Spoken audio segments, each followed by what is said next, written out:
बिस्मिल्लाहिर्रहमानिर्रहीम। अस्सलाम वालेकुम। कैसे हैं आप दोस्त? उम्मीद है अल्लाह के करम से ठीक ठाक होंगे। दोस्तों, बहुत से दोस्त पूछ रहे हैं कि 81 कतर पे किस तरीके से मैसेज करना है। क्या जिस CNIC हम जो भेज रहे हैं, क्या उस औरत के नाम पे सिम होना ज़रूरी है? क्योंकि सर, औरतों के नाम पे तो सिमें मौजूद भी नहीं हैं, तो उनके हस्बैंड के भी नाम पे सिम ना हो, अगर है तो वो क्या करें, पूरी डिटेल से बात करेंगे। वीडियो एंड तक देखना, आपको मुकम्मल मैसेज करके दिखाने वाला हूं, तो आपने वीडियो एंड तक देखनी है। इस वीडियो को इतना शेयर करना है ताकि इस दुनिया में कोई गरीब नाअहल जो हो चुके हैं, जो हकदार थे, वो रह ना जाए इस प्रोग्राम से। अगर उन किसी गरीब के पास सिम मौजूद नहीं है तो मैं आपको कन्फर्म करना चाहता हूँ, आप किसी भी सिम से CNIC भेज सकते हैं। ज़्यादा से ज़्यादा एक सिम से आप 3 CNIC भेज सकते हैं। अगर हस्बैंड के नाम पे सिम है तो CNIC हमेशा औरत का भेजना है।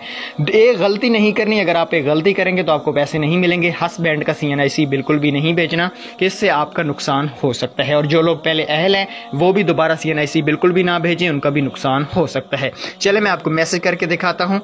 यहाँ पे मैसेज में डैश नहीं पानी, ये भी आपने याद रखनी है। इसमें कोई भी स्पेस वगैरह नहीं देनी, इस तरह CNIC सेंड करना है। जैसे ही आप CNIC सेंड करेंगे उसके बाद आपको रिप्लाई आ जाएगा, मुआज़िज़ आगे शनाख्ती कार्ड, आपकी मालूमात फ्रेम करने का शुक्रिया, आपकी मालूमात की जांच पड़ताल के बाद आपको बहुत जल्द अहलियत के बारे में आगाह किया जाएगा।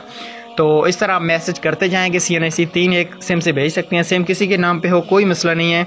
ये ईद के बाद आपको इंशाल्लाह बताया जाएगा।